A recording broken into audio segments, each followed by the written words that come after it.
बोलिए श्री प्राणनाथ प्यारे की जय। बोलिए श्री सद्गुरु महाराज की जय। टॉपिक कल ही बारह है, लेकिन एक बार फिर से दोहरा देते हैं कि आत्म जो इस खेल में आई हुई है वो अपने पांच तत्व वाले इस भौतिक तन को छोड़ने के साथ साथ क्या जीव को भी बदल लेती है, या सिर्फ पांच तत्व का तन ही बदलती है, जीव नहीं बदलती है। तो इसके बारे में कई सुंदर साथ ने कल बोला था और आज भी सुंदर साथ इसके बारे में प्रयास करेंगे, क्योंकि इसका भी निर्णय तो निकालना ही है। जैसे कि सुंदर साथ की हमेशा अर्जी रहती है कि कोई भी टॉपिक हो उसका थोड़ा सा निर्णय भी निकाल के बताया जाए, जिससे कि वो टॉपिक का अंत होए।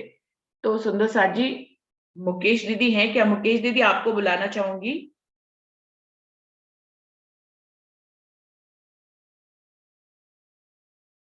प्रणाम जी। नहीं है दीदी, मुकेश दीदी। हाँ, मुकेश दीदी नहीं है। और अरविंद भाई जी ने कहा था कि वो आएंगे और आज बोलेंगे, लेकिन अभी मेरे पास उनका मैसेज आया है अरविंद भाई जी का कि वो उनकी तबीयत ठीक नहीं है, इसलिए वो नहीं आ पाएंगे।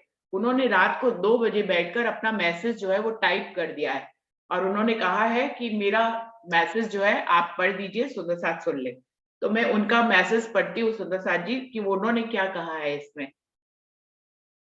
उन्होंने कहा है कि परम धाम में बैठी हुई आत्माएं अर्थात हम सब वहीं पर बैठे बैठे ही ये खेल अपनी ही इच्छा से देख रही हैं तथा अपने अपने ध्यान में अपनी संगी सखियों को भी देख रही हैं, जिन्हें इस खेल में तारतम्य मिल गया है तथा जिन्हें तारतम्य नहीं मिला है उन्हें भी देख रही हैं।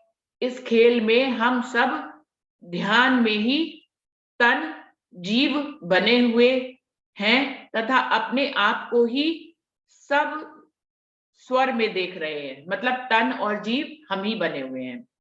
हम अपने आप को कई तन और कई प्रकार के जीव पर बैठकर खेल देख रहे हैं, इसका अनुभव बार बार कर रहे हैं। तो कहीं पर एक तन और दो जीव और एक आत्मा, यह तो हमारे देखने की नजर और लज्जत जो हम लेना चाहते हैं इस पर निर्भर है। सुंदर साथ जी यह रिपीट कर रहे हैं, उन्होंने कहा है इसका अनुभव हम बार बार कर रहे हैं। तो कहीं पर एक तन और दो जीव और एक आत्मा, यह तो हमारे देखने की नजर और लज्जत जो हम लोग लेना चाहते हैं इस पर निर्भर है।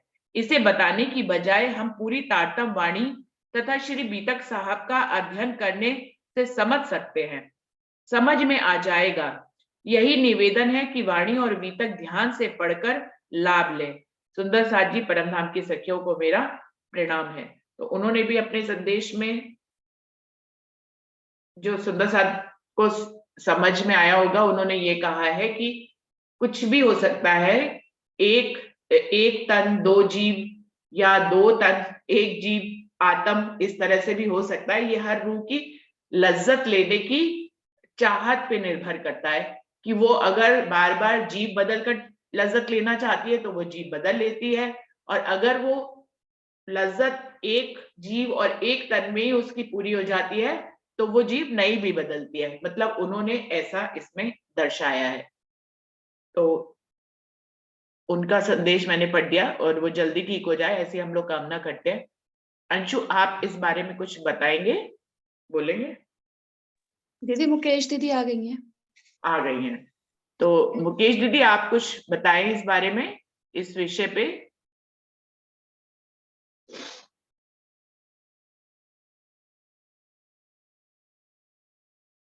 मुकेश दीदी। प्रणाम जी सुंदर साथ जी। प्रणाम जी, प्रणाम जी। बस 2 मिनट दीदी। अच्छा, कोई बात नहीं। तब तक अंशु, अंशु आप बोलो, दीदी 2 मिनट टाइम ले रही है, 5 मिनट बाद आ जाएंगे, आप अपनी बात कह लो। मुझे तो ये अभी जो आपने पढ़ा इसमें बात समझ में नहीं आई। कहीं पर एक तन दो जीव एक आत्मा, हाँ, उन्होंने क्या ये मतलब कहा है यहाँ? लज्जत के ऊपर, रूह की चाहत के ऊपर निर्भर है। नहीं, एक तन और दो जीव कैसे हो सकते हैं? दो जीव है तो दो तन तो धारण होंगी। हाँ, ये शायद लिखने में कोई मिस्टेक हो गई होगी उनका। मतलब मुझे तो भाव ये समझ में आ रहा है कि रूह की चाहत के ऊपर निर्भर करता है कि वो तन तो बदलती बदलती है, कभी वो एक ही जीव के साथ उसकी चाहत पूरी हो जाती है, कभी वो तन के साथ साथ जीव भी बदल लेती है, ये मुझे लग रहा है ऐसा। कभी कभी हिंदी में लिखने में थोड़ी सी मिस्टेक हो जाती है हाँ, शायद। समझ में नहीं आई बात उनकी। नहीं, वो ये ऐसे ही दीदी होगा।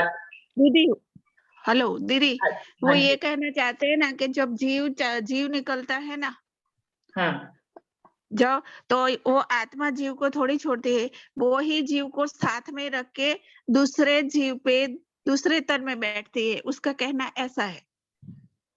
वही तो, मतलब तन तो तो तन तो बदलती है बदल ना। गया ना, 2 तन हो हाँ, गए ना, तन यही तो बदलती कह है, रही हूँ। लेकिन जो जीव है ना पहला वाला, उसको भी साथ में रखते हैं हाँ, दूसरे जीव पर, ऐसा नहीं मतलब कि होता है।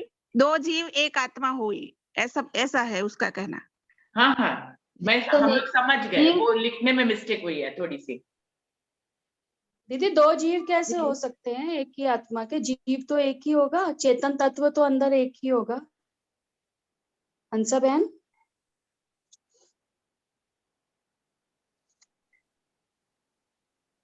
जीव 2 थोड़ी होंगे किसी के अंदर। अब मेरे अंदर है तो एक ही तो जीव होगा।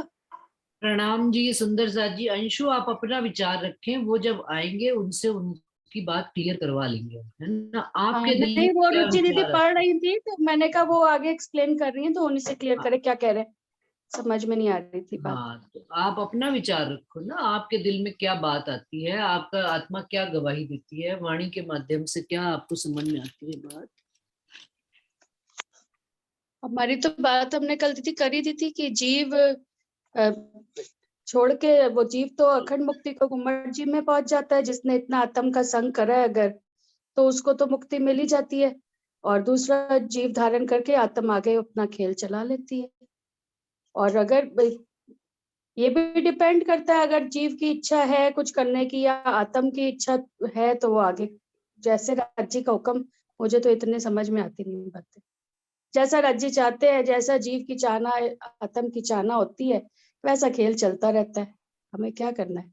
हमें खेल से मस्ती में, अभी दीदी ने कहा ना अपने विराम में रहो, राज्य की मस्ती में मस्त रहो, आग लगे बस्ती में, क्या करना।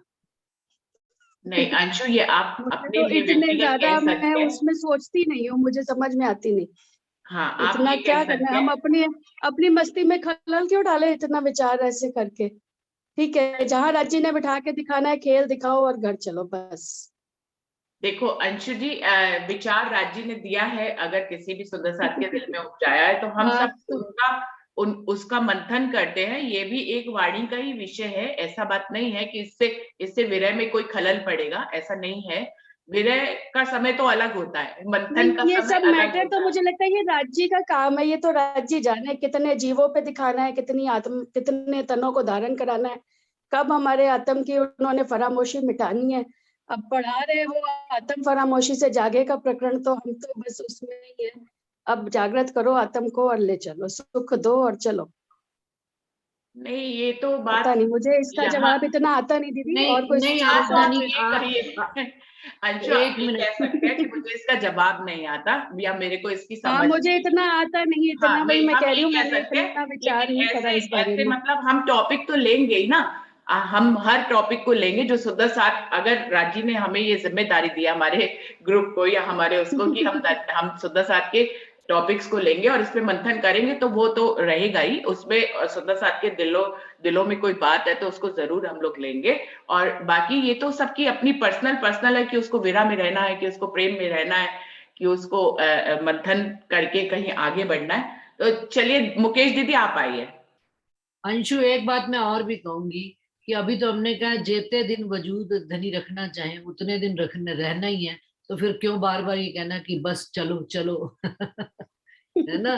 तो धनी रख रहे और हैं, अभी धनी तो सुख अंशु दीदी ने देने पहले वाले तो दीदी ये हैं। आपकी ना पहले तो बातें अंशु ने ये मुझे कहा कि मेरे कारण कॉन्ट्राडिक्टरी ही रुका लगती हुआ हैं। है खेल। इंदु दीदी, हाँ जी। इंदु दीदी आपकी बातें ना कॉन्ट्राडिक्टरी रहती हैं। अभी चर्चा में एक तरफ तो आप कह रहे हो चिंगारी लगाओ फूंक लगाकर, हाँ अब जब घर की याद आएगी तो यही कहेंगे ना राज्य महाराज बस करो खेल को अब चलो। फिर जब यहाँ पे नूरी स्वरूप दिखाते नहीं हो तो फिर हाँ। चलो लेकर वहीं चलो, वहीं देख लेंगे घर पे बैठ के ना आराम ना से। ना, वो अंशु कहते तुम तो चिंगारी यही भी कहलाना जलानी और चाह रहे रहना थे। भी नहीं है। अंशु कंट्राडिक्टरी से बात यही तो कहवाना राजी चाह कह रहे रहे थे, हैं। अंशु ने पहले कहा कि मेरे कारण खेल रुका हुआ है, तो अब राजी ने आज उससे कहलवाया कि चलो अब खेल खत्म करो। मैं तो हमेशा ही इंदु दीदी से इसी बात के लिए डांट खाती हूँ, वो मुझे ही तो सुना रही थी। नहीं नहीं नहीं, आपने पहले कहा मैंने था तो मेरे कपड़े कारण से खेल बढ़ हमेशा गया। इसी बात के लिए वो, अभी भी उन्होंने मेरी इसी बात को पकड़ लिया, वो हमेशा डांटती है, खेल में आई है तो मस्ती यहाँ के लिए। अब चलो खेल में आगे मस्त हो जाओ तो मुकेश फिर कहती है विरा की चिंगारी भी लगाओ। मुकेश दोनों दीदी तरफ आ से रहे रहने हैं। नहीं देती है। तो प्रणाम यही जी सुंदर यही साथ राजी का काम है। हाँ जी, हम जी राधा भी मैंने आई कहा है, एक जो, मिनट राधा को भी क्या ले लो। हाँ जी, हाँ जी, जो इंदु दीदी ने जो बोला था ना, वो आग वाली बात की थी, वो ये उसके ऊपर ही चौपाई है। इश्क आग जोरावर तिन में मोमिन बसत, वो उस भाव से है। इश्क आग जोरावर तिन में मोमिन बसत, आग असल जिनो वतनी आवे आठों जाम अलमस्त। अलमस्त, ये उस भाव से है। वो है जो इंदु दीदी की वो थी जो बात। चलिए प्रणाम जी, प्रणाम। प्रणाम जी। प्रणाम जी। मुकेश दीदी आप राज्य आइए, आप अब आ गए हो, अब आप आइए। प्रणाम दीदी, प्रणाम। प्रणाम जी। देखो खेल, खेल तो राज जी ने मजेदार ही बनाया है ना ये। तो जैसे खिला रहे वैसे खेलते रहो। अब देखिए जैसे ये कह रहे हैं इंदु दीदी और ये कह रही है अंजू दीदी, ये तो परम धाम से ही चला था ना। परम धाम में राजी महाराज जी ने अंतर मन से तो कहा कि मैं इनको खेल दिखाऊं, लेकिन बाह्य मन से क्या कहा कि मत जाओ मत जाओ मत जाओ खेल में। लेकिन हम तो अंतर मन की मानते, तो हमने जिद पे जिद की। अब उसका अपोजिट यहाँ खेल में भी तो हो रहा है। राजी महाराज जी इल्म देके क्या कह रहे कि हे मेरी रूहो आ जाओ आ जाओ आ जाओ, लेकिन अंदर से क्या आप चाह रहे अभी खेल को और देख ले और देख ले और देख ले। तो जैसे मतलब ऐसे ही तो अब हो रहा है, तो इसमें हमारा कोई दोष नहीं है। राजी जैसे नचा रहे हैं ना वैसे सब नाच रहे हैं। बिल्कुल ये बिल्कुल। कठपुतली है। हाँ, हाँ, राज्य जी दो भाव से दिखा रहे, बाहर से इल्म से जागृत करे, लेकिन अंदर चेतना में डाला कर ये भी देखते चलूं, ये भी देख लूं, ये जीव कैसे बनते हैं। तो वो भी तो अंदर से राज्य उपचारे है ना। तो ये दो भाव खेल में भी चल रहे, जो दो भाव इसका मूल था परमधाम में। नहीं तो परमधाम में आज्ञा का उल्लंघन थोड़ी कर सकते थे, लेकिन वे मना कर रहे हैं और हम बार बार जिद कर रहे हैं 3 बार की नहीं हम तो देखेंगे हम तो देखेंगे हम तो देखेंगे। राज्य महाराज जी मना कर रहे हैं। तो वो एक अंतर्मन की और एक बाह्य मन की, तो वो अब भी यही काम चल रहा है, एक अंतर्मन की और एक बाह्य मन की। अंदर से राज्य महाराज ज्ञान देकर कह रहे कि आ जाओ, और अंदर से दिल में उपजाते हैं अरे वाणी में ये भी तो दिया, मैं इसकी भी खोज कर लूं, इसको भी देख लूं। तो ये दोनों जो हुक्म राज्य के हुक्म से ही चल रही दोनों की रियाई, इसमें हम कंफ्यूजन होने की कोई जरूरत नहीं। खेल देखो जैसे राज्य महाराज जी घुमा रहे हैं। तो अब इसमें जो हमारा प्रसंग चल रहा था ये कि मतलब जीव धारण करते हैं, तो मेरा भी यही विचार है कि जीव तो जो बनता है, तो जो राज्य महाराज जी की, देखो पहले राज्य महाराज जी से देखते हैं। जब राज्य महाराज जी यहाँ पर अनेक तन धारण करते हैं अपने आवेश की क्रिया के लिए, है ना, तो महाराज जी ने यहाँ पे 5 स्वरूप तो धारण किए ही, वो तो सबको मालूम है। लेकिन जो प्रश्न उठ रहा है इनका कि एक शरीर के और जीव के रहते रहते भी क्या वो सूरता तन बदलती है। तो इसमें सबसे पहले तो हम राज्य महाराज जी के हुक्म को देखते हैं कि उन्होंने एक साथ में कई कई तनों पर लीला की अपने आदेश, कि जैसे उनको कौन से सुंदर साथी में उनको जो हुआ था, कई दिन तक चर्चा चली, लेकिन फिर बिहारी जी नाराज हो गए थे, वो खेल करना था। धारा तो भाई, धारा भाई, धाराभाई, हाँ धाराभाई, चाहे कुछ ही अंश दिया, लेकिन आवेश की लीला हुई पूर्णात्मा तो महाराज जी के अंदर थी, लेकिन उस आवेश ने कई जीवों पर धारण करके वो लीला की। इसी तरह से श्यामा महारानी को देखते हैं। श्यामा महारानी जी ने भी कई तन धारण किए। पहले तो सुंदरबाई की आत्म पर ही उतरी है देवचंद जी महाराज जी के तन में। फिर देखते हैं वही जब उन्होंने तन छोड़ दिया, तो वही जो सूरता है श्यामा जी की और सुंदरबाई की, तो वो कहाँ गई, इंद्रावती जी की आत्मा में, यानी महामती प्राणनाथ जी के हृदय में गई। और फिर शरीर के रहते रहते ही देखो सदगुरु महाराज जी प्राणनाथ जी महाराज जी का जो तन रहा, तो उसके रहते रहते ही तो वो जो श्यामा जी की सूरता थी वहां पे महामंगलपुरी धाम में, वो सूरता अमलावती जी के अंदर विराजमान थी, जबकि तन तो था वो। तो श्यामा जी ने भी तो तन बदला, एक तन के रहते रहते भी बदला। तो जाहिर सी बात है, तो जैसे राज जी ने बदला, जैसे श्यामा जी ने बदला, तो हम जो रूहे हैं, तो हम रूहे क्यों नहीं बदल सकती। और ये जो सवाल आया था कि भाई मतलब हम क्यों बदल रहे, क्योंकि हमारा तो सौपन है। तो ये सौपन भी राज्य महाराज जी के ही हाथ में है कि वो किस तरह से हमारी सूरताओं को घुमाते हैं। वो उनकी इच्छा पर निर्भर है कि मुझे इस सूरता को कितनी देर तक, कितने दिनों तक मुझे इस जीव पर रखना है, और कितने दिन के बाद इस पे से मुझे हटा लेना है। कह रहे ना कि पर आत्म के अंतकरण जेती बीतत बात तेती इन आत्म के करत अंग साक्षात। तो जितने पर आत्म के अंतकरण में चल रही है वही अंतकरण में आत्मा क्या आती है और वो यहाँ पर क्रिया करती है। तो पर आत्म किसके अंदर में? राजी महाराज जी के हुक्म में। तो जो हमारी सूरताएं हैं वे सूरताएं भी यहाँ पर अलग अलग तन धारण कर सकती हैं। अब इससे संबंधित एक ये भी आता है, जैसे मान लीजिए औरंगजेब जी थी, यानी शाकुंतल थी परम धाम की सकुमार सखी, तो उस जीव ने इतने अत्याचार कर रखे थे जबकि वो उस तन में जागृत भी नहीं हुआ। तो सुनने में आता है, पढ़ा तो नहीं, वाणी में भी मुझे मालूम नहीं है, कि वे फिर वही सूरता हृदय शाह के रूप में आई, छत्रसाल जी के पुत्र के रूप में, और उन्होंने वो तलवार की मांग की। तो अब इस पर अगर विचार करें तो क्या वो जीव इतनी जल्दी निर्मल हो गया कि उसने दूसरे तन में ही वो ज्ञान प्राप्त कर लिया? और जबकि जो कहते हैं कि जो बिहारी जी का जो जीव था वो जीव 400 साल के बाद यहाँ महामती उनके राम रतन महाराज जी के अंदर आया। तो एक जीव इतनी जल्दी तो निर्मल नहीं हो सकता। तो इसके अंदर भी झलक आती है कि सकुमार सखी की सूरता का जो सूरता बैठी है वो शायद जीव दूसरा होगा, और जो औरंगजेब का जीव था वो जीव धीरे धीरे धीरे धीरे निर्मल होकर कशनी करके पश्चाताप करके तब वो पात्र बनेगा। तो हो सकता है उसके ऊपर दूसरी सूरता बैठकर वो क्रिया, क्योंकि जब तक जीव पात्र नहीं बनेगा, कुछ उसके अंदर वो नहीं होगा उसका हिसाब किताब, तो सूरता नहीं बैठ सकती। और एक सतगुरु महामती रामरतन महाराज जी से भी संबंधित आता है, जो बीतक में पढ़ा है, कि जब एक सांप काटे हुए को महाराज जी जीवित कर देते हैं, तो वे जो गुरु जी थे उनके से नारायण दास जी महाराज जी, तो उन्होंने कहा कि बताओ तुम इतने बड़े हो गए कि मतलब अब मरो हो को जिंदा करने लगे। तो उन्होंने कहा बताओ अब उसकी जगह कौन जाएगा? तो महाराज जी ने क्या कहा कि मैं जाऊंगा, मेरा जीव जाएगा। तो जैसे ही मैं लेट गए तो वो तो जिंदा कर देता सांप का काटा हुआ, तो उसकी जगह जो शब्द आता है फिर कौन सा जीव गया, कि उसकी जगह तो वो जीव गया। और जब वे उठे तो उन्हें नारायण दास जी महाराज जी के रूप में साक्षात परमात्मा राजी महाराज जी के दर्शन हुए, और उन्होंने कहा कि उठ रतन भाई। तो तब से वो कहा कि झंडू दत्त का जीव तो गया, लेकिन वो नया जीव या वही जीव था, तो उसके अंदर रतनबाई की सूरता ने प्रवेश किया। तो इसके अंदर भी ये सवाल आता है कि यहाँ पर अब दो जीव रहे या एक जीव है, जो अभी आपने पढ़ा है कि एक तन और दो जीव। तो अगर वो जीव चला गया तो क्या उस समय फिर दूसरे जीव ने प्रवेश किया उसके अंदर? और जबकि कहा महाराज जी ने कि मेरा जीव, तो उसकी जगह तो मेरा जीव जाएगा।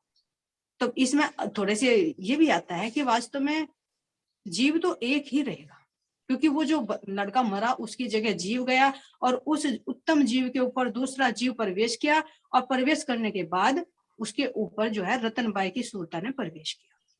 तो इस तरह से मेरा विचार कई प्रसंगों से मिलकर बना है।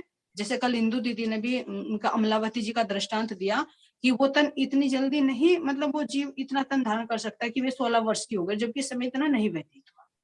तो अमलावती की वासना ने भी कई रूप धारण किए, पहले फूलबाई के रूप में थी और फिर वे तेज कुमारी के रूप में आई, तो सूरता तो वही थी एक अमलावती। तो मेरा तो विचार यही है कि सूरता राजी महाराज जी के हुक्म से कई जीवों को धारण करके ये लीला को देख सकते हैं। बाकी और सुंदर साथ अपने विचार प्रकट एक प्रसंग, हाँ जी अमित कुमार, एक मिनट में मैं बात करूं, फिर आप अमित कुमार जी आप कि मेरे को एक प्रसंग और याद आ रहा है गोपाल मणि जी का। जो हम पन्ना जी में जाते हैं तो उनकी बनी हुई है समाधि वहां पर, तो वहां पर जो रहते हैं उन्होंने एक ये प्रसंग बताया था कि गोपाल मणि जी की आत्मा जब धनी से मिलने के लिए आतुर हो जाती थी इतनी, तो वो अपना जीव और शरीर छोड़कर कभी तो पंखी के पशु पंखियों के माध्यम से पंखी के तन में उनकी आत्मा चली जाती थी और उड़कर पन्ना जी में मत्था टेक लिया करते थे। और कभी कभी वो सांप के रूप में फटाफट फटाफट चलते हुए चले जाया करते थे। उनकी सुरता कई एक वक्त पर ही अनेक जीवों पर जाकर राज्य के दर्शन कराया करती थी। ये बात उनकी गोपाल मणि जी की मैंने वहां पर सुनी हुई है। इसमें कितनी, लेकिन और ये शायद उन्होंने वहां पर प्रतीकात्मक रूप में कोई एक सांप के रूप में कुछ रखा भी हुआ है वहां पर। जब सुंदर शायद जाए तो पूछे। फूलपुर वाले भैया जी ना, फूलपुर वाले भैया जी ना, बिल्कुल सही बात है दीदी। ये फूलपुर भैया में भी ऐसे ही बताते हैं, हम वहां भी दर्शन करने गए थे, फूलपुर भैया गांव में भी ऐसे ही बताया। उनकी तो दो खड़ाऊ भी रखी है, एक बाल स्वरूप की, एक जो पन्ना जी में उनकी दो दो खड़ाऊ रखी कि कभी वो बाल स्वरूप में हो जाते थे और कभी वो युवा अवस्था में हो जाते थे, तो उनकी दोनों खड़ाऊ भी रखी है वहां पे। इसमें एक चीज और आती है, 302 वर्ष तक उनका तन रहा था इस ब्रह्मांड में। हाँ हाँ।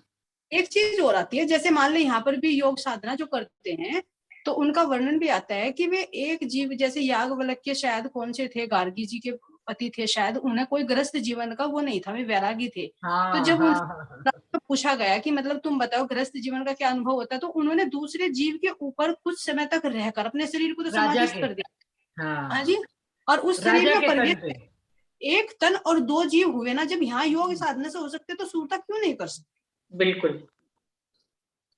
अमित कुमार जी कुछ कह रहे थे, अमित कुमार जी को सुन लें। जी, मेरा सवाल जरा मुकेश दीदी से है, तरफ में थोड़ी कंफ्यूजन है, मेरे को लग रहा है वो बताएंगी जी कि जो भैरव ठक्कर जी थे वो मांस मदिरा का सेवन करते थे, उन्होंने ऐसा क्या किया जो 3 दिन में ही उनका जीव बदल गया, एकदम से निर्मल हो गया? जी जी, मैं इसके अगर बारे जीव में कहना निर्मल चाहूंगी। होता है, अगर 400 साल में होता, 3 दिन में कैसे हो गया निर्मल? जी जी, देखो इसमें जो है, जो उन्होंने कहा था भैरव ठक्कर जी ने, जो महाराज जी ने उन्हें कहा था कि तुम श्रद्धा से चलो, तो उन्हें जब एक शब्द दे दिया तो उन्होंने अंतर आत्मा से पूर्ण समर्पण किया। और जबकि जो औरंगजेब का जीव था उसने समर्पण नहीं किया, क्योंकि वो फिर भी अत्याचार करता रहा। महाराज जी ने कहा कि मेरे शरण में आ जाए, लेकिन नहीं आया, वो अंदर की गुत्थी को लिए, लेकिन उन्होंने अपना आत्मसमर्पण कर दिया, श्रद्धा भाव से पूर्ण रूप से निर्भर होकर चले। तो वो जीव जब पूर्ण समर्पण कर देगा, उस राह को छोड़ देगा, तो वो क्यों नहीं निर्मल हो जाएगा, वो तो तुरंत हो जाएगा। महाराज जी कह रहे कि पाक जलाए साफ साफ किए, जो कर्म जलाए साफ किए, तो वो उनके लिए है। देखो जो एक मान ले गलती हो रही है तो उसको तो परमात्मा माफ कर देते जो अनजाने में हो रही है, लेकिन उस गलती को जब बार बार दोहराया जाता है तो वो गुनाह बनता है। तो औरंगजेब को समझाया, 12 ब्रह्म मुनियों ने भी समझाया है, और से भी उसे संकेत मिले, लेकिन उसने सत्ता के रूप में उसको इग्नोर कर दिया। तो दोनों में मुझे तो ये अंतर नजर आ रहा है। और बिल्कुल, बाकी मैं मुकेश दीदी की बात से सहमत हूँ इसमें, अमित कुमार जी, कि प्राणनाथ जी के स्वरूप की महिमा भैरव ठक्कर और औरंगजेब के प्रसंग में यदि हम मिलान करें तो भैरव ठक्कर जी ने प्राणनाथ जी के स्वरूप के प्रति कहीं पर भी वो संशय नहीं लाए थे। हाँ, उनका खान पान ऐसा था जो प्राणनाथ जी को पता नहीं था, और वो उन्होंने लगातार महीना भर उनसे बात सुनी भी है, उनके चरणों में रहकर सुनी है। और जब प्राणनाथ जी को ये पता लगा कि वो मीट मांस मदिरा का सेवन करते हैं, तो उन्होंने जब उनके लिए निषेध किया भैरव ठक्कर के लिए, तो भैरव ठक्कर के मन में संशय नहीं आया जरा भी। उन्होंने एट ए टाइम उनकी हिदायत का पालन किया। और स्वरूप की महिमा ऐसी होती है सुंदर साथ जी कि स्वरूप चाहे तो पल भर में कुछ भी दिखा सकते हैं। तो उनके समर्पण की वजह से धनी ने उनको 3 दिन में ही धाम का अनुभव करा दिया। और औरंगजेब का तो समर्पण कहीं था ही नहीं, और इवन उनको पहचान भी नहीं थी। वो इमाम मेहंदी की खोज अवश्य कर रहे थे, परंतु उन्होंने प्राणनाथ जी के तन में कभी भी उनको इमाम मेहंदी का स्वरूप माना ही नहीं। तो जब समर्पण नहीं है तो फिर जीव के पाक साफ होने की भी स्थिति नहीं बनती। उन्होंने तो दर्शन भी नहीं किया, आए ही नहीं कभी शिरडी साहिब जी के पास, आए ही नहीं। औरंगजेब का आमना सामना ही नहीं हुआ, मोमिनों से हुआ लेकिन शिरडी साहिब जी से नहीं हुआ उनका आमना सामना, नहीं हुआ ना। तो जिन्होंने दर्शन तक नहीं किए वो समर्पण क्या करेंगे उनके ऊपर। और एक तो चौपाई जो अभी प्रकरण में आई है एक श्रृंगार के, मैं पढ़ना चाहूंगी सुंदर साथ जी। हक जाने सो करे, मैं तो इतने ही खंड पे फिदा हूं कि हक जाने सो करे, अनहोनी सो भी होए, हिसाब किए सुपन में मुतलक न देखे कोई। उन्होंने तो सारे हिसाब सपने में करके दिखाए हैं, ये तो हमारी नजर है कि हम कितना देख पाते हैं। इस चौपाई में आ रहा है कि हिसाब किए सुपन में उन्होंने इस सपने में आकर सारे हिसाब किए हैं, हर बातों के जवाब दिए हैं, हर संशयों के जवाब दिए हैं, लेकिन मुतलक न देखे कोई। ये हमारी दृष्टि है कि हम कितना देख पाते हैं। तो वो तो जो चाहे हमारे पर डिपेंड करता है। हक जाने सो करे, इसमें बस। और समर्पण की भी तो खेल है ना, जितना जितना समर्पण है, जितनी जितनी कुर्बानी है, रूह को धनी उतना उतना सामान भी तो सप्लाई करते चले जा रहे हैं। बिल्कुल बिल्कुल। धनी की मेहर को जानना और समझना भी तो आवश्यक है सुंदर साथ जी। वो मेहर करते चले जा रहे हैं, लेकिन समझने के लिए रूह को धनी के संपर्क में भी तो आना आवश्यक है। 10 वर्ष की लीला क्या कहती है? 10 वर्ष की लीला जो पन्ना जी में हुई है वहां पर परम धाम की रूहें तो जिनके अंदर आत्म थी वो तो सिर्फ 500 थी, बाकी सब तो ईश्वर सृष्टि जीव सृष्टि थी। और उस 10 वर्ष की लीला में राजी ने अपनी मेहर से, सिर्फ अपने आशीर्वाद भर से सबको दिखाया परम धाम। कहीं पे भी ये नहीं आता कि सिर्फ ब्रह्म सृष्टियों को दिखाया, उन्होंने जीव सृष्टि तक को परम धाम दिखाया। तो ये बात चौपाई साबित हो गई कि हक जाने सो करे, वो जिसको चाहे दिखा दे, कहो रूह को ना दिखाएं, जीव सृष्टि को दिखा दे, कुछ भी कर सकते हैं वो रूह अगर कोई जीव समर्पण कर देगा तो वो जीव को भी दिखा देंगे, और कोई रूह होते हुए भी समर्पण नहीं करेगी तो वो सुख नहीं ले पाएगी। नहीं ले पाएगी। तो आत्म होना बहुत वो बड़ी बात तो है, गर्व की बात है, लेकिन अगर रहनी में समर्पण करना भी बड़ी बात है। अगर कोई जीव भी समर्पण करेगा तो वो रूह जैसा सुख लेगा, बिल्कुल। तो जो चाहे वो कर सकते हैं। वही बात है, सुई के नाके में से हाथी निकल गया, ये हक चाहे सो करे, वो कर सकते हैं। अनहोनी आगे कह तो रहे हैं, अनहोनी सो भी हो, वो अनहोनी भी कर सकते हैं। उनके लिए सब संभव है, उनके लिए सब, वो सर्वशक्तिमान है, वो सब कुछ कर सकते हैं। कोई और सुंदर साथ अभी अपना और विचार देना चाहते हैं? अभी अमित कुमार जी से भी तो कंफर्म करो कि उनको सेटिस्फेक्शन। हाँ, उन्होंने पूछा है, प्रश्न पूछा था दीदी को, मुकेश दीदी को, तो क्या वो सहमत है या कुछ और कहना चाहते हैं? क्योंकि हर बार वो चौपाई कह के चले जाते हैं, फिर बाद में प्रश्न वैसा के वैसा रह जाता है। तो आप बताइए अमित जी कि हर बार आप हर बार इतनी चौपाई कहते हैं, फिर उसके बाद उसका कोई जवाब अंतर नहीं मिलता है, तो आप बताइए विस्तार से कि क्या आप इसमें सहमत है या तो आप अपना अलग विचार है? नहीं, बिल्कुल इसमें ऐसा होता है कि अगर मैं संतुष्ट होता हूँ इसीलिए मैं चुप हो जाता हूँ, क्योंकि मेरे को पता है जवाब मिल गया तो उसमें कोई संशय नहीं रहता फिर। उनका इशारा भी आप समझ जाइए। हाँ, मेरा संशय खत्म हो गया, क्योंकि हर बार रुचि दीदी पूछती है कि जिन्होंने जो प्रश्न पूछा है उनको भी पूछ लेती कि क्या आप संशय मिट गया, आपका वो जो प्रश्न का उत्तर मिल गया, तो आप कभी कभी बोला करो हाँ मेरे को उत्तर मिल गया, तो हमें भी आनंद मिट गया, तभी मैंने बंद कर दिया कि बिल्कुल सही हो गया, क्लियर हो गई ये बात। चलिए, अमित जी की बात अब रिकॉर्ड हो गई कि वो चुप हो जाएंगे, इसका मतलब है वो संतुष्ट हो गए। हाँ, आप समझ जाएंगे।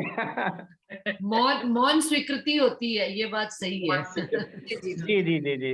लेकिन आज रिकॉर्ड कर ली हमने आपकी मौन स्वीकृति।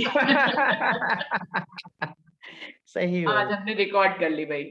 चलिए, और कोई सुंदर साथ अपने आप से कोई भी बताना चाहे इस विषय में, और कोई ऐड करना चाहे इसी बात को, किसी और प्रसंग से? सहमत होते हुए भी इंसान बोल सकता है, ऐसा नहीं है कि सहमत होने पे हम कुछ नहीं बोल सकते, हम सहमत होने पे भी कुछ बोल सकते हैं। तो कोई भी सुंदर साथ कुछ और कहना चाहे? संगीता दीदी, विजया दीदी, आप लोगों ने इस बारे में कुछ नहीं बोला। वर्षा गर्ग दीदी आप आइए, वर्षा जी आप आइए, आप कुछ कहना चाहेंगे?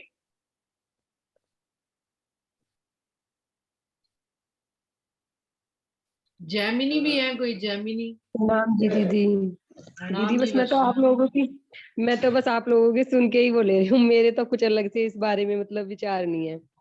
अच्छा। जैमिनी सुंदर साथ आए हैं, इस नाम से ज्वाइन हुए हैं। सुंदर साथ जी आप आइए, हम लोग आपको प्रणाम करें, आपके दर्शन करें। जैमिनी सुंदर साथ जी इस नाम से ज्वाइन किया है किन सुंदर साथ ने? चलिए सुंदर साथ जी, मुझे लगता है सुंदर साथ जी नहीं आना। हाँ जी, तो मुझे लगता है इसका निर्णय दे देना चाहिए, जो सभी जिसपे सर्वसम्मति है, जो मैंने सुनी है सब सुंदर साथ से, वो यही कि चौपाई यही बोलूंगी फिर से, हक जाने सो करे, अनहोनी सो भी होए, हिसाब के सुपन में मुतलक न देखे कोई। तो एक आत्म जरूरत पड़ने पे, या लज्जत लेने के लिए, या राज्य का ही कोई काम करने के लिए, या कोई सेवा करने के लिए, किसी भी कारण से वो कई जीव बदल सकती है, और ब्रह्मांड को अखंड करने के लिए आए हैं। तो राज्य आत्म को एक ही जीव पर बिठाकर सिर्फ एक ही जीव को अखंड क्यों ही करेंगे? तो राज्य ने एक आत्म को कई जीवों पर बिठाकर और इस ब्रह्मांड को अखंड करने का उनका जो उद्देश्य है, तो पूरे ब्रह्मांड में इतने सारे जीव है, कैसे अखंड करेंगे? माना कि बाद में विष्णु को तारतम्य देके सभी जीवों को तारतम्य मिल जाएगा और वो अखंड हो जाएंगे, ये होगी 7वें दिन की लीला। लेकिन अभी 6ठे दिन में सुंदर साथ जी, रातम कई जीव बदल सकती है, कई तन बदल सकती है, इसके कई प्रमाण हमें सुंदर साथ ने दिए, जिसमें तेज कुबरी और फूलबाई जी की की बात आई, महाराज जी राम रतन दास जी की बात आई, और फूल पुल वाले भैया जी की बात आई, और भी कुछ सुंदर साथ के एग्जाम्पल दिए हैं, औरंगजेब की बात आई, और भी बहुत से उदाहरण हम सबने लिए। तो यही समझ में आता है कि जीव बदल सकती है आत्मा। तो मुझे तो यही, बाकी सब लोग भी सहमति हैं इसमें? दीदी हाँ जी सहमति है। हाँ जी, सहमत है। तो बिल्कुल सुंदर साथ जी, ये आज निर्णय के रूप में इस टॉपिक को हम लोग आज क्लोज करेंगे। और करुणा कुछ सुंदर अग्रवाल भी साथ? आई हुई है। हाँ जी, करुणा अग्रवाल भी आए हुए हैं। करुणा दीदी आप कुछ कहना चाहे तो जरूर कहें आगे, या कोई भी बात, अभी तो 10-5 मिनट हैं, तो कोई भी सुंदर साथ कोई हाँ। और भी बात कह सकते, टॉपिक के ऊपर कहना चाहे तो अच्छा है, नहीं तो जो अभी प्रकरण हुआ उसके बारे में भी कुछ कह सकते इसके हैं। बारे में अंजू को नहीं बुलाया, अंजू आई है आज? आज अंजू नहीं आई लग रहा है। प्रणाम जी दीदी। प्रणाम जी, हाँ जी आप बताएं। पारस भाई है। पारस भाई आप प्रणाम बताएं। जी, सभी सुंदर साथ चरणों में प्रणाम। प्रणाम जी। जो कल का या आज का विषय था, तो उस पे तो टॉपिक क्लियर हो चुका है। अगर इजाजत हो तो मैं उस टॉपिक पे थोड़ा बोलना चाहता हूँ कि क्या सूद खाना सही है या गलत है। जो हाँ टॉपिक था बिल्कुल कुछ दिन बोलिए, पहले से था, बिल्कुल बोलिए, अगर बिल्कुल। इजाजत हो तो। हाँ जी बिल्कुल बोलिए। क्योंकि इस तरह का भाव मेरे साथ भी आता रहता था, तो फिर मैं सोचता हूँ कि इस टॉपिक पे कुछ बोलूं। जी। तो इस तरह का भाव आता रहता है कि चोरी करना सही है कि नहीं, और अगर क्या है, अगर कोई 10 दिन से भूखा हो और फिर चोरी कर रहा हो, या तो किसी के रिश्तेदार, किसी की माँ बीमार है, अस्पताल पे पड़ी हुई है, फिर वो चोरी कर रहा है, क्या वो गलत है कि नहीं। इस तरह का केस पर कंडीशन जोड़ते हुए इसको ज्यादा कॉम्प्लिकेट कर सकते हैं।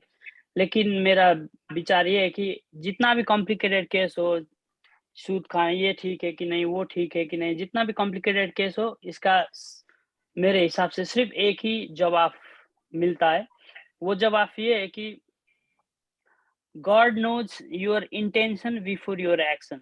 तो परमात्मा को आपका कार्य से पहले आपका नियत को पता होता है, और कार्य तो चलो बाद में होता है। पहले तो कोई भी प्लानिंग होता है, पहले उसका नियत दिल में आता है, फिर वो कार्य में परिवर्तन होता है। तो ऐसे परमात्मा जो सबको जानता है, सब जिसके इशारों से ब्रह्मांड, जिसके सतअंग के इशारों से कुदरत बनती है, फिर ये काल माया का ब्रह्मांड बनता है।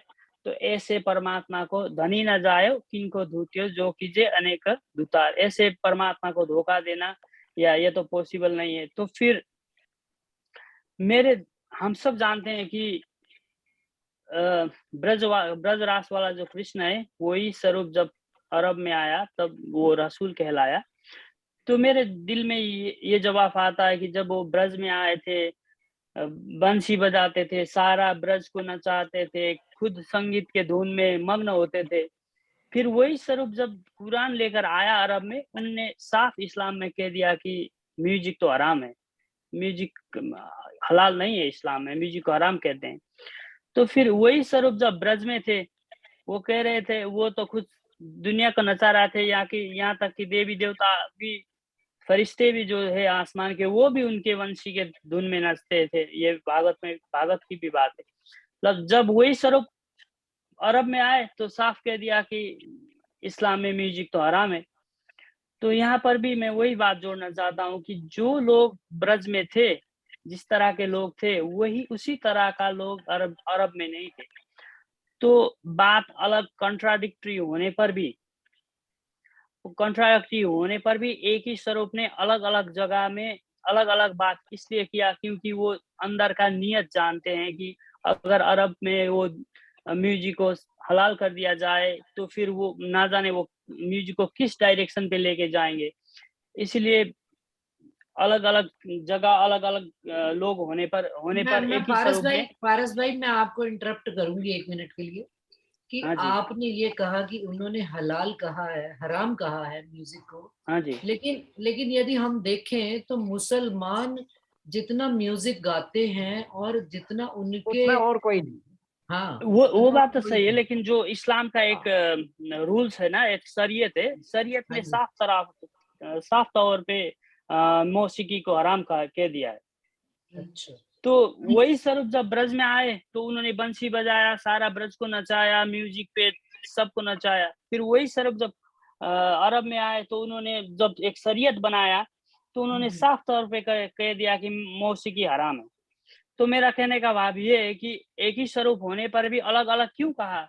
ये इसलिए कहा कि जो ब्रिज के लोग थे जिस तरह के, उस तरह के लोग नहीं थे अरब में। तो बिल्कुल सही। मैं इस बात को इसलिए कनेक्ट करना चाह रहा हूँ कि वो जो भी करना है ना करना है, ये सब आकर कहाँ मिलता है कि नियत पर मिलता है। परमात्मा जो है नियत जानता है। हम अगर नियत से, हमारा नियत साफ हो तो कोई भी चीज हम करें, चाहे बैंक में रख कर उसका इंटरेस्ट ले रहे हैं, लेकिन हमारा नियत साफ है तो वो हमारे कार्य से पहले वो नियत जान लेते हैं।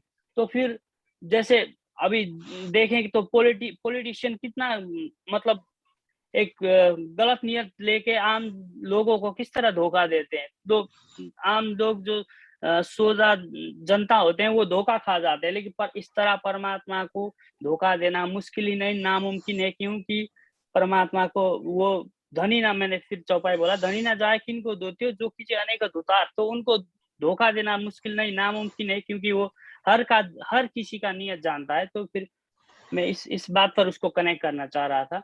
तो आज का टॉपिक है, अगर टाइम थोड़ा है तो आज का टॉपिक में भी मैं थोड़ा बोलना चाहता हूँ कि ये धनी के हुक्म से ये 3 ब्रह्मांड ब्रज, रास और जागनी खास तौर पर इसलिए बना गया कि ब्रह्मा आत्मा के दुख रूपी माया के खेल देखने की इच्छा पूर्ति करने हेतु ये बना गया है। तो जब ये खेल में ब्रह्मा आत्मा को 3 चीज मिलता है, एक तन, दूसरा जीव और आत्मा। तन तो हो गया है 5 तत्वों से मिला हुआ मिट्टी का पुतला हो गया। जीव जो अंदर का चेतना शक्ति है, जो कृष्ण गीता में भी कहते हैं कि ममई अंश जीव, मेरा ही अंश जो है सारा जीवों पे विद्यमान है, अपना ही शक्ति। और आत्मा जो है वो परात्मा का नजर है।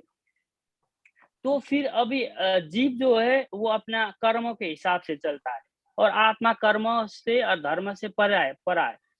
तो अगर मान लीजिए कि किसी आत्मा को दुख और अच्छा, माया का अच्छा पार्ट और बुरा पार्ट दोनों ही देखना है, तो वो जब पहले एक जीव पे बैठेगा और उसको छोड़कर दूसरे पे चले जाएगा, तो जीव तो अपने कर्म के हिसाब से चलता रहता है, लेकिन आत्मा का कोई कर्म का बंधन नहीं है।